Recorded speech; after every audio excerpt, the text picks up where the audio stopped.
Olá, pessoal! Na nossa aula de português de hoje, daremos continuação ao conteúdo de período composto por subordinação, no qual irei explicar as classificações das orações subordinadas, mas sempre revisando o que foi estudado na aula anterior, para que vocês possam acompanhar melhor.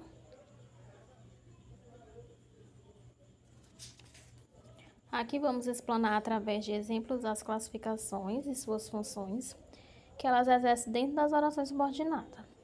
Vamos começar relembrando o conceito do período composto por subordinação, onde vai haver uma oração principal e a oração subordinada, uma oração subordinada a ela. Por isso, ela é dependente dela.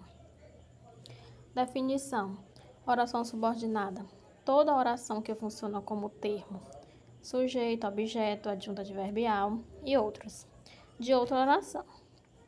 Oração principal: toda oração que tem associada a ela uma ou mais de uma oração subordinada. Vejamos o exemplo. No período composto temos, portanto, todos esperam que você volte. Todos esperam é a oração principal, que você volte é a oração subordinada. Na aula anterior também falamos um pouquinho das classificações das orações subordinadas. Por ser um conteúdo um pouco extenso e complexo, é importante essa divisão. O nosso estudo será mais detalhado. Falaremos das subdivisões de cada uma delas.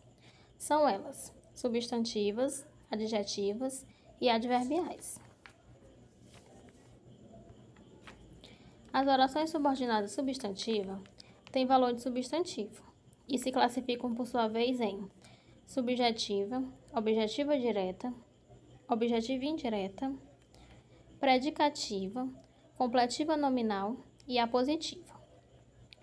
Temos as orações subordinadas adjetivas, que têm a função de adjetivo e podem ser restritiva e explicativa. E as orações subordinadas adverbiais, que funcionam como advérbios. São 9: comparativas, consecutivas, causais, temporais, concessivas, conformativas, finais, condicionais e proporcionais. Agora vamos estudar a função de cada uma delas. Coloquei um quadro explicativo para facilitar o entendimento. Observe as orações subordinadas substantivas, as classificações, sua função e o exemplo. As subordinadas substantiva subjetiva exercem a função de sujeito. Exemplo: é possível que ela viaje outra vez. Os termos destacados têm a função de sujeito da oração principal, por isso é chamada de subjetiva. O verbo da oração principal apresenta-se sempre na terceira pessoa do singular. A subordinada substantiva objetiva direta, como o próprio nome já diz, tem a função de objeto direto. Exemplo: ele me perguntou se ela viajaria outra vez.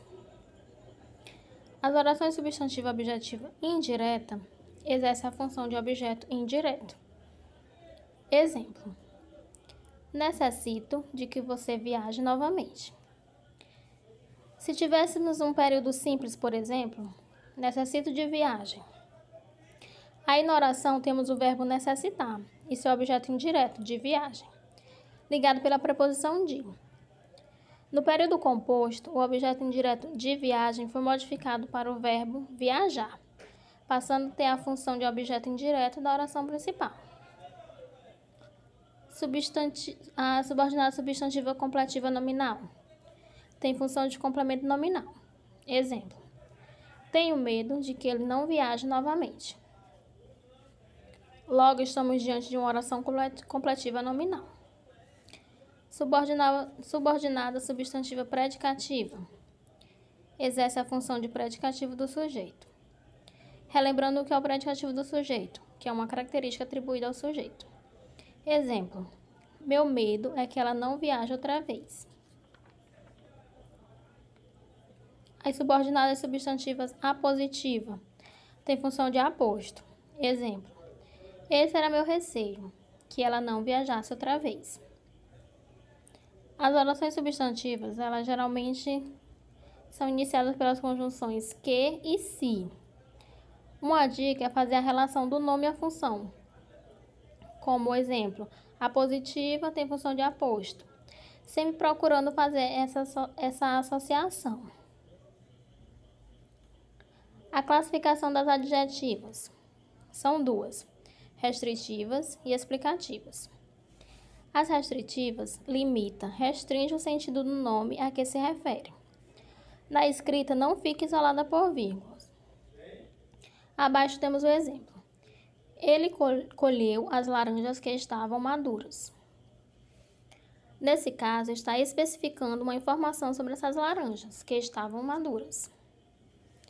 As explicativas apenas esclarece, explica melhor o nome a que se refere. Na escrita, aparece sempre isolada por vírgulas. Exemplo: os mares que nos fornecem alimento estão sendo poluídos. Observe os termos que estão entre vírgulas, que foi acrescentada uma informação, ou seja, uma explicação.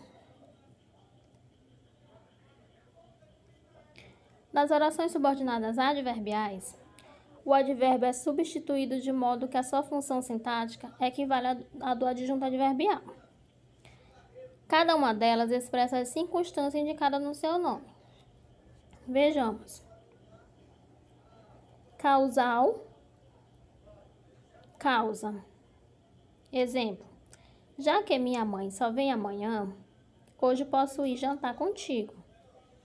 As principais conjunções é o como, já que, porque, visto que, uma vez que e outras. Aí temos a consecutiva, que expressa uma consequência. A sua saudade era tanta que correu pelo meio da multidão para o abraçar. Principais conjunções: de forma que, de modo que. Final, fim ou finalidade. Ele esperou para que você não fosse sozinho. Conjunções: a fim de que, para que, o que. Temporal, indica tempo, como o próprio nome já está dizendo. Exemplo: sempre que você volta, fico com minha vida baralhada. Principais conjunções: antes que, assim que, até que, cada vez que, logo que e muitas outras. As condicional, indica condição. Exemplo: caso seja necessário, ligue-me e eu venho ajudar. Conjunções: a não ser que, caso, que é o que está mostrando no exemplo, contanto que, desde que, o se. Concessiva, concessão.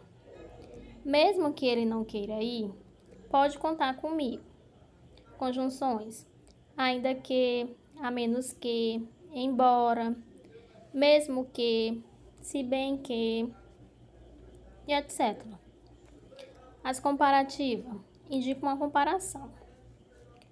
Exemplo: ele gritou como um relâmpago, soando alto no céu. Principais conjunções: o como, do que, o que. Conformativa, conformidade. É melhor você preencher o formulário conforme a secretária explicou. Conjunções: como, conforme, consoante, segundo. Proporcional, expressa proporcionalidade. Exemplo: à medida que lia as cartas, ele ficava cada vez mais triste. Principais conjunções: ao passo que, à proporção que, enquanto, à medida que e outras. Então, finalizamos nossa aula. Espero que tenha sido proveitosa e esclarecido as principais dúvidas de vocês. Até a próxima!